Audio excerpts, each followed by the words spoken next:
Good afternoon. I will call to order the February 21st meeting of the Minneapolis City Planning Commission. My name is Matt Brown. I serve as president of the commission. I'm joined today by Commissioners Magrino, Slack, Sweezy, Lukey-Kepier, Vreeland, and Rockwell.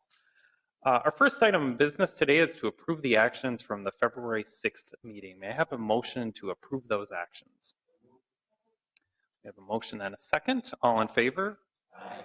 And that motion carries. Next, we will sort through the agenda. You can find hard copies of the agenda in the hallway. We'll determine which items we will discuss, which will be approved on consent, and which will be continued to another meeting. So starting at the top of the agenda, item 1 is a 4839 Girard Avenue South. That is a minor subdivision. Is anyone wishing to speak in opposition to or modify the staff recommendation on item 1? Seeing no one, we'll put that on consent. Item 2 is at 3416 Chicago Avenue. That is a rezoning for an existing building there. Is anyone wishing to speak in opposition to or modify the staff recommendation on item 2?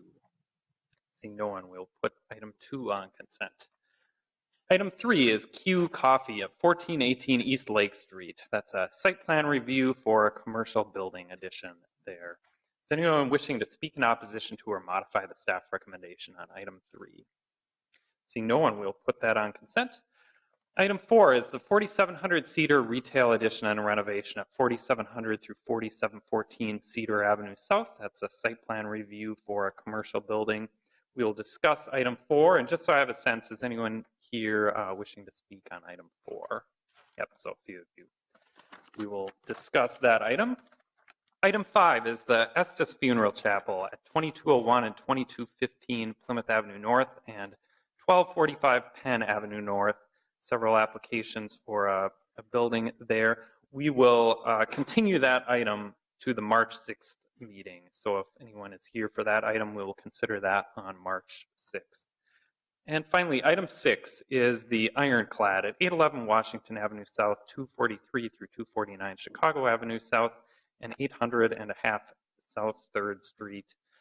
Several applications for a new mixed-use building there. Is anyone wishing to speak in opposition to or modify the staff recommendation on item 6? We have one speaker, so we will discuss item 6. So our agenda as amended is as follows. Items 1, 2, and 3 will be on consent. We will discuss items 4 and 6, and we will continue item 5. May I have a motion to approve the agenda as amended? We have a motion and a second. All in favor? Aye. And that motion carries. We have no committee of the whole consent agenda today. So next we will move on to our other agenda items. First, may I have a motion to continue item 5 to the March 6th meeting? We have a motion and a second. All in favor? Aye. And that motion carries. Next, we'll move on to the public hearing portion of the meeting, and at this time I'll open the public hearing for the items on the consent agenda. That is items 1, 2, and 3. Is anyone wishing to speak on items 1, 2, or 3? Seeing no one, I will close the public hearing, and commissioners may have a motion to approve the consent agenda. We have a motion and a second. All in favor? Aye. And that motion carries. Next, we'll move on to our items for discussion. We will start with item 4, which is the 4700 Cedar Retail Addition, and staff is Ms. Steiner.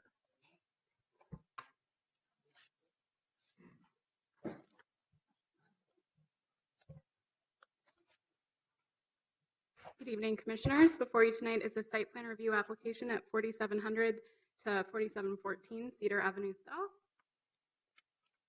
Just some background on the location. It's located at East 47th Street and Cedar Avenue in the Field Regina Northrop neighborhood, just north of Minnehaha Creek, just west of Hiawatha Park, and just northwest of Lake Nokomis. The zoning in the area along Cedar Avenue is mostly zoned C2 and then surrounded by residentially zoned uses, residential zoning and residential uses. This application originally was scheduled to be on the December 5th Planning Commission meeting and has been continued several times since then. The original proposal was an approximately 2,300 square foot addition to the existing building on 4700 Cedar.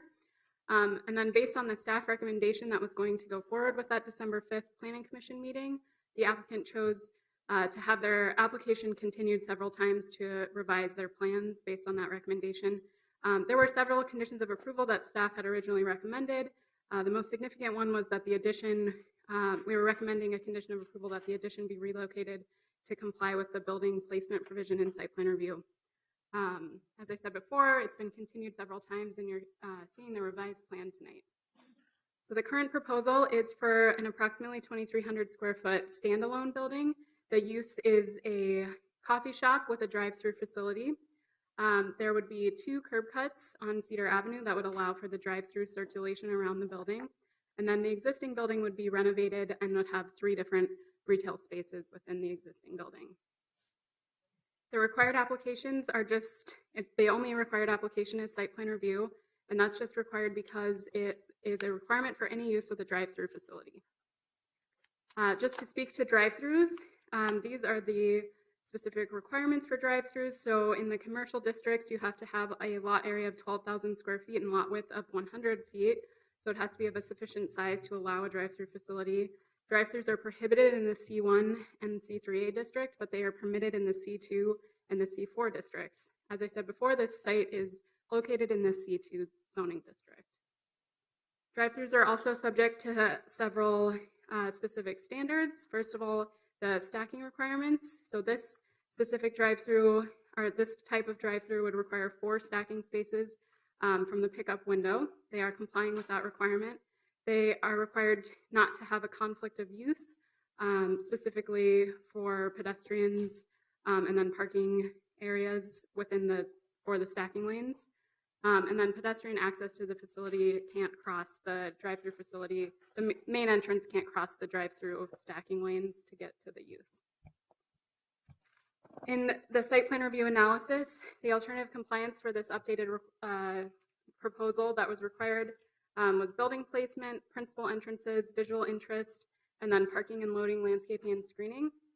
So I've just made a visual aid. You've read the report, so this is just to summarize. So the principal entrance issue, the entrance on Cedar, as they've shown on the plans, is wrapped by a fence around the patio, and so there's no direct entry although there is an entrance facing Cedar, there's no direct entrance for the pedestrian from the sidewalk on Cedar.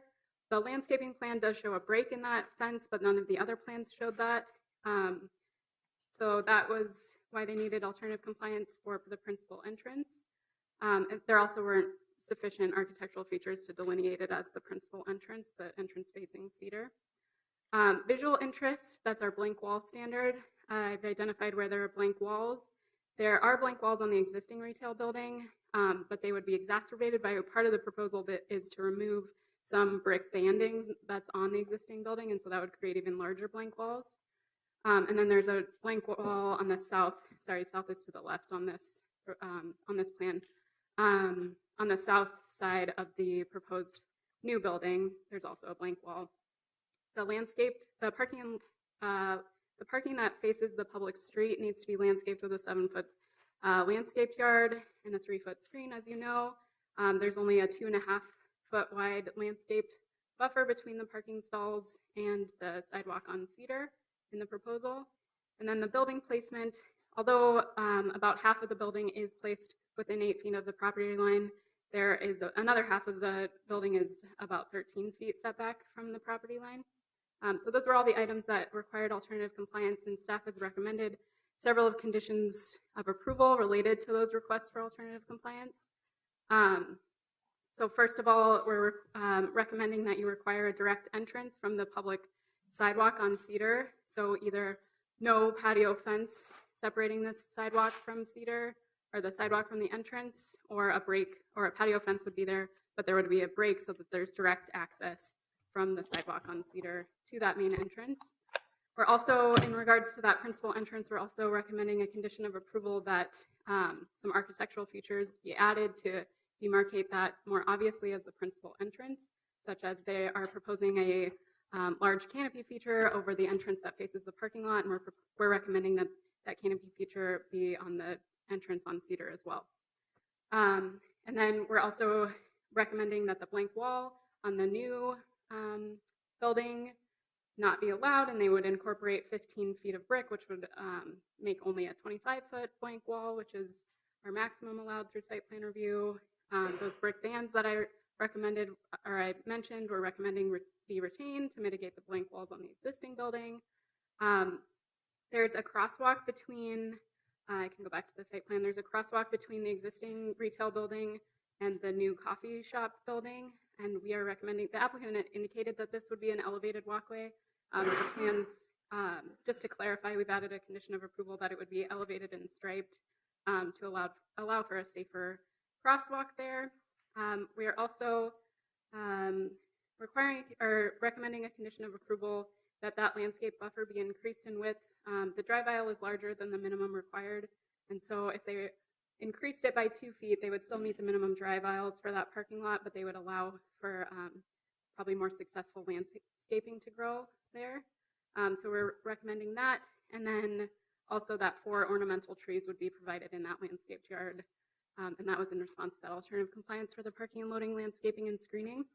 And then just a condition of approval that the eventual lighting plan would meet all of our photometric standards and things like that. So that's just a summary of the report, and I can take any questions. All right, commissioners, are there any questions of staff? Commissioner Slack. Yeah, I have one question. It's more for clarification.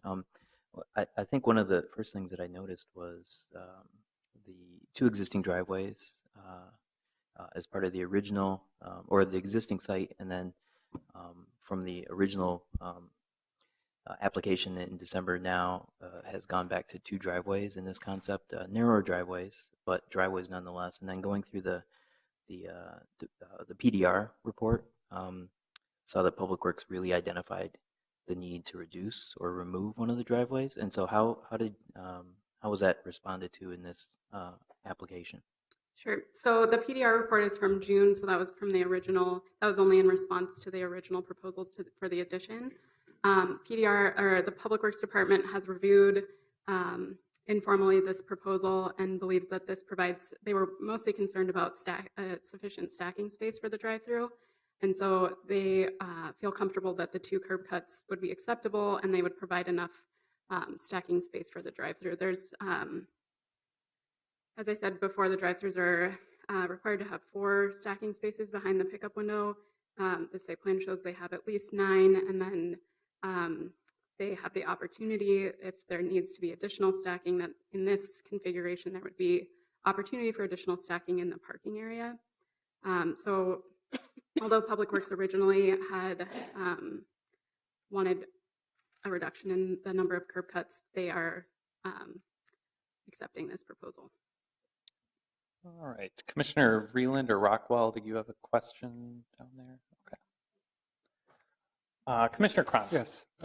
Lisa, can you maybe zoom out from the site a little bit and talk more about curb cuts that are across the street, other traffic patterns that we're aware of? A lot of the commentary from concerned neighbors is about traffic and car movements in and out of, on and off of Cedar Avenue. Sure. Unfortunately, this aerial doesn't quite get to, there's a Caribou Coffee that's south of this proposal, just right out of the picture here, that does have issues with the stacking going into the public street that a number of people have commented on.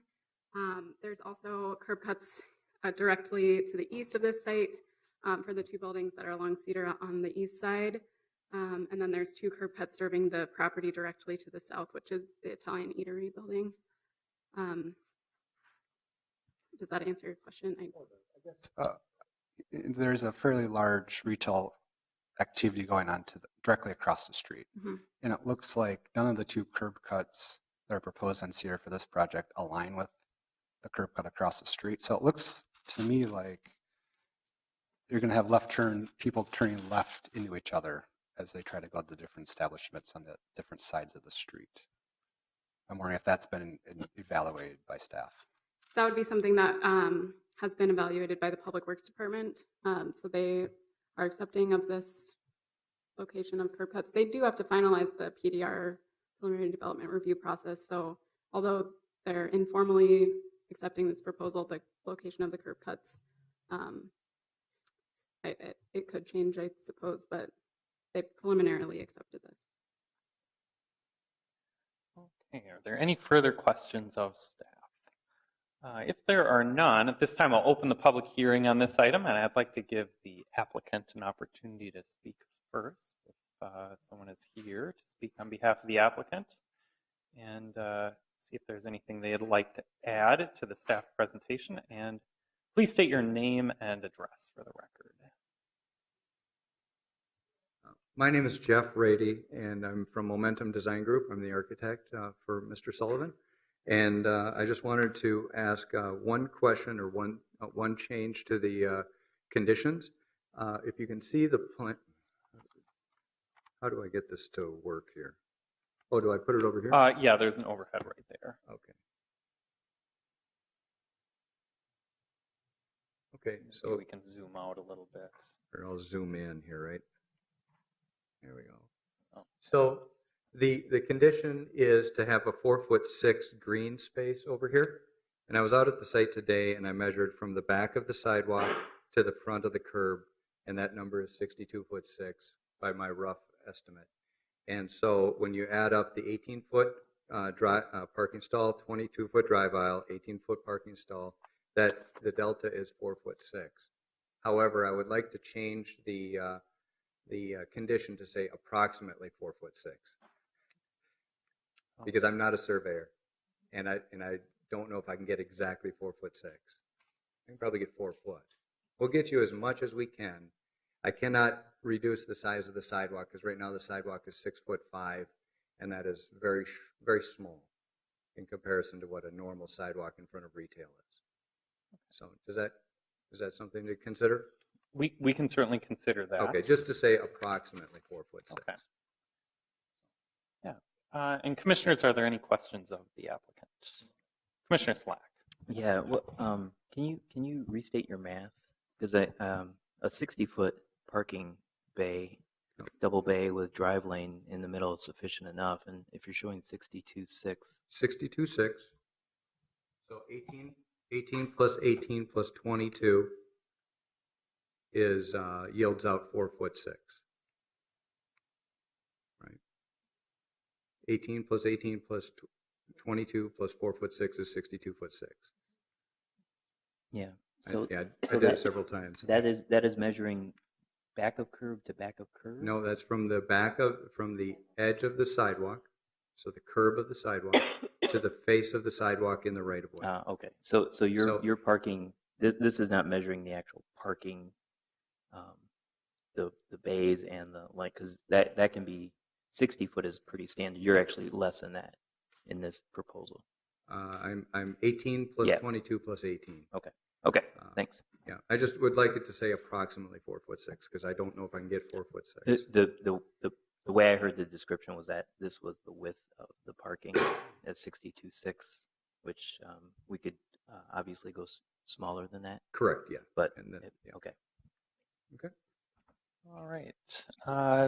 If there are no other questions for the applicant, we can move on to some other speakers. And I know several of you are here for this item. So whoever would like to go first, please come to the microphone and state your name and address for the record.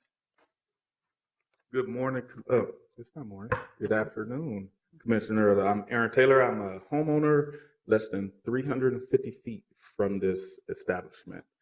I have 3 young kids, 13, 3, and 1, and we frequent at all of the restaurant establishments in the neighborhood. We were attracted to the neighborhood because of the small town feeling and the diversity, but also the close proximities to a lot of bike trails and the lakes, and also close proximity to Minnehaha Falls. I was pretty bummed when President Obama came down our block and I wasn't there. I was on my honeymoon, but it's not every day you get to have a president come down and visit an establishment on your block. So it's a good bragging point. But the point I'm trying to make here is that you have over 11 retail businesses in less than a block radius. And there's no mention of any traffic, any addressing of the traffic at all. So within there, you probably already have all of the emails as well from the concerns. I've reread the emails, and every single one of those concerns was addressed at the traffic congestion.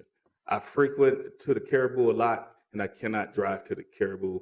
And every Sunday, I want to get a Caribou coffee, but on my way to church, I cannot, because if you get 2 cars in the drive-through going north, it's done. It's backing up the traffic going north. And so even trying to come north from the Target on 66th Street and try to turn into the gas or try to turn into the Cold Stone Creamery to get some ice cream, you can't, because it's so congested.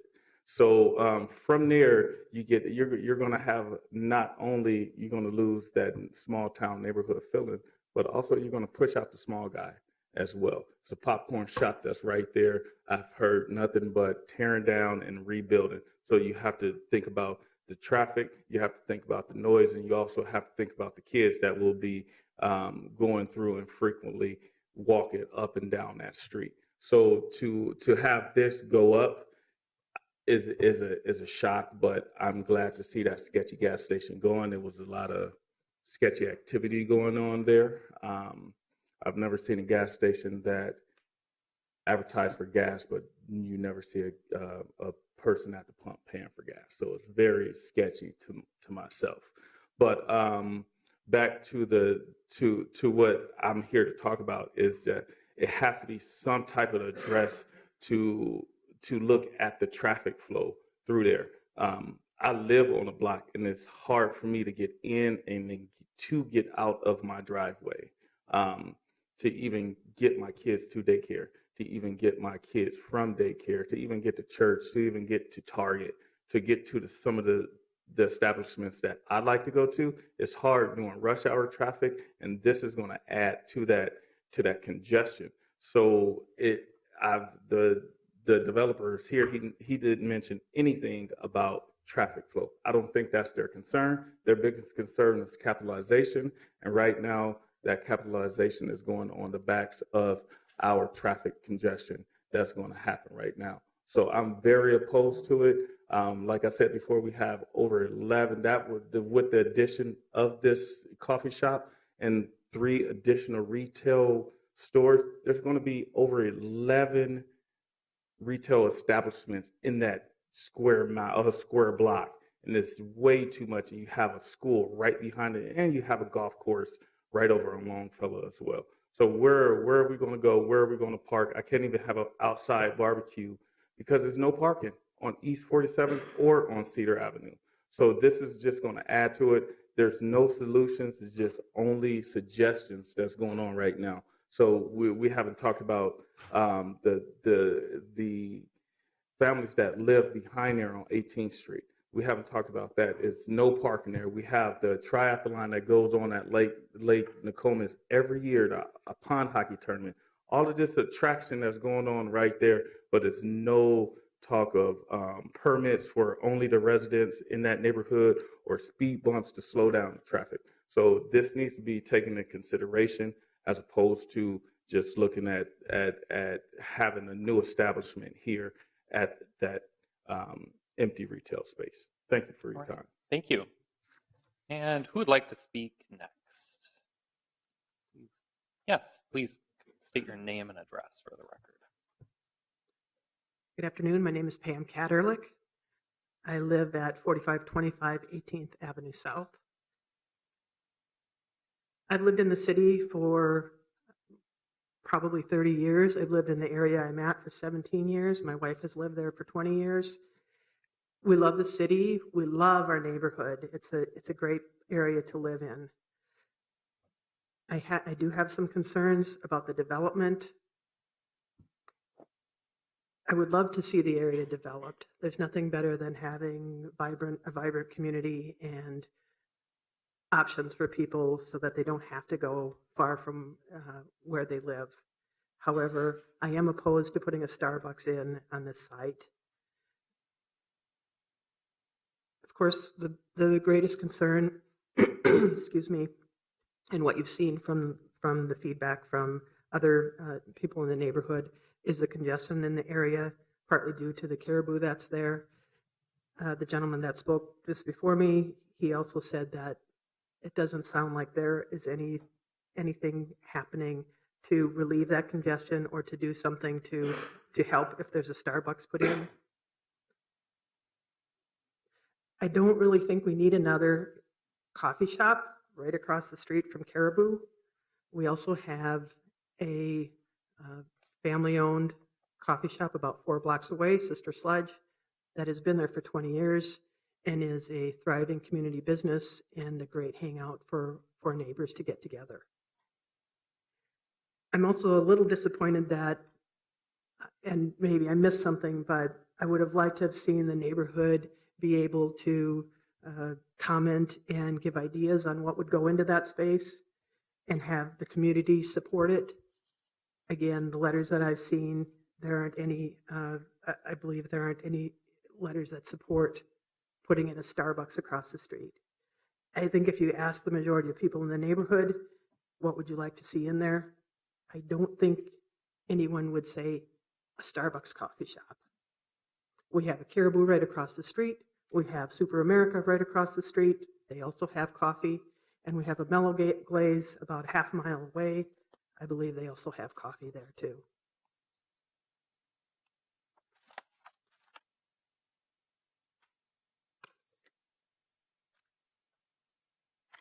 I think developing the land should be about what the neighborhood wants and what the neighborhood would like to see, and I think it would be great to have them participate in those discussions. It looks like that hasn't happened, but I'm here to voice my concerns anyway. The other part is, it's about the people, it's about the neighborhood, it's about safety, and putting a Starbucks in there is going to compromise safety for every person that drives through there. Every car, 20, 30,000 some a day. Every person, every biker, every walker, every jogger, and every car is their safety is at stake. My the other thing that I wanted to ask, and I don't know if I can get an answer to a question, but I'd like to ask it just to put it out there, and maybe you could tell me who could answer it or direct me. I would that's fine. really like to know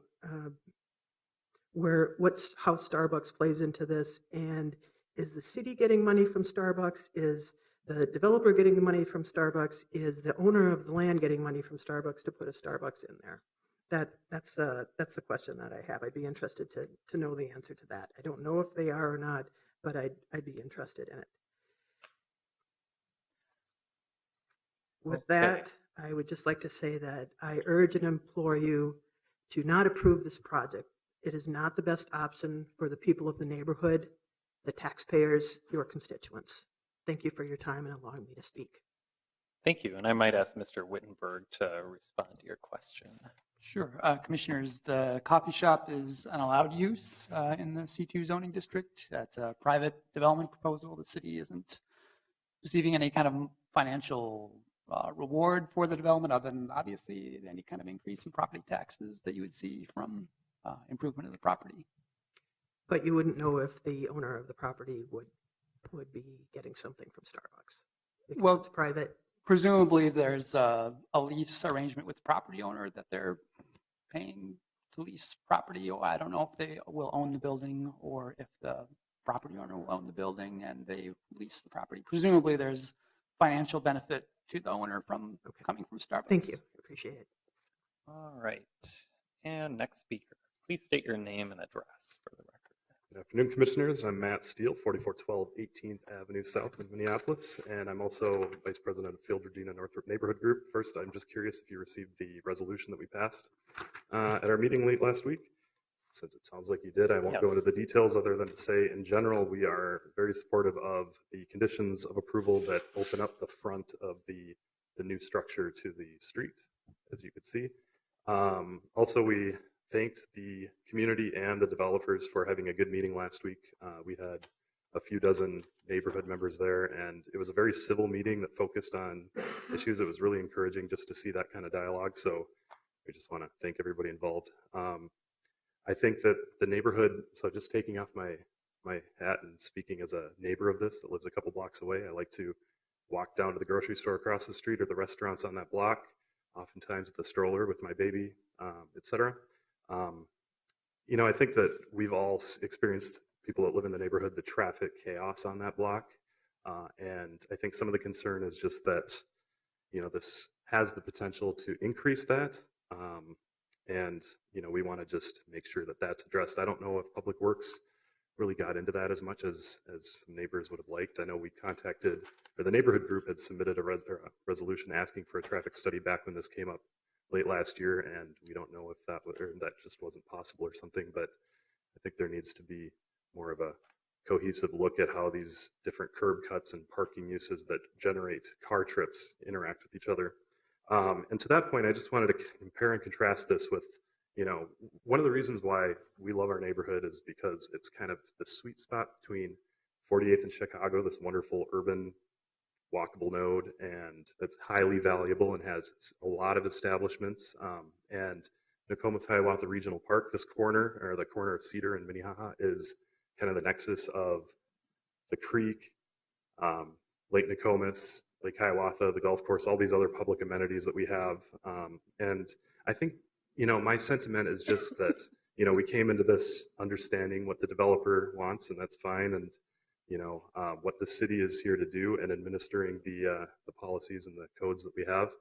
It just seems like a missed opportunity for something that could have been more. And you look at 48th in Chicago, there's significantly more uses squeezed into that space, but it doesn't feel troubling in the same way that Cedar does. And there's two interrelated kind of things that go along with that I hope can be addressed, not necessarily by staff or the Planning Commission, but really at a policy level. So I know I'm not really addressing the right audience here, but it's kind of broken if this is what we're allowed to do, because street design is a major issue. Cedar Avenue here, people go 45 miles an hour, and that's getting around people that are waiting in the middle of the street to turn left into a drive-through that already exists. And then also land use policy that just doesn't encourage that denser kind of, something that would give more amenities in the space instead of fewer amenities. Cedar Avenue feels like it's an extension of the freeway to the south of Minneapolis. In some senses it is, but I really wish that we didn't have to see that as our future. Maybe that's Cedar Avenue of the past, but I'm hoping we can change that in the future. Thank you. All right, thank you. Is there anyone else who would like to speak on this item? Yes, please state your name and address for the record. Hi, my name is Eric Carrera. I'm the owner of Italian Eatery. I also own the land south. We bought it back in 2015 and redeveloped it, and then Carboni's bought the building across the street, and they also redeveloped at the same time. When Cork Dork moved over there as well, those buildings were vacant at those time. They were vacant, I believe, for a couple of years. So we've seen a huge increase in density of traffic since both myself and Dan at Carboni's and Cork Dork have moved in there. I don't think it's been an appropriate amount of time to evaluate the traffic that's been going on there. From operating the restaurant, I do also operate the restaurant myself with my family. And on a weekly or bi-weekly basis, we're having people coming in saying they just got in a wreck over there by the Carboni's and the Caribou drive-thru. My wife grew up in the neighborhood for about 15 years, and that was the intersection that her dad said not to go to.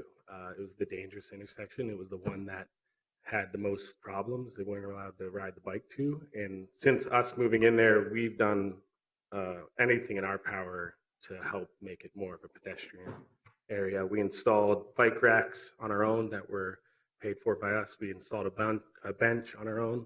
We actually installed video cameras last week to help see any accidents that would help mediate the situation there. Our biggest thing is that we just want to see something that would keep people in the neighborhood rather than leaving. And I think the drive-through is just helping people leave. We took a big risk on this neighborhood, and we knew that it would pay off just because my wife had the instinct of a wife, and I listened to her. She was right. But the biggest thing is we just want to keep it a neighborhood area and a neighborhood spot, and we want to see it flourish in that way. So we just ask that we take a strong look at the safety of the public when they're walking around there, because ever since we moved in and Dan opened across the street, there's been an extreme amount of increase in pedestrian traffic. And I know from listening to my clients and my customers come in that they're concerned about another drive-through saying that or stopping that. They're concerned about walking down to my restaurant. We get, I would say, 20 to 30% of our business is pedestrian walking down from their houses.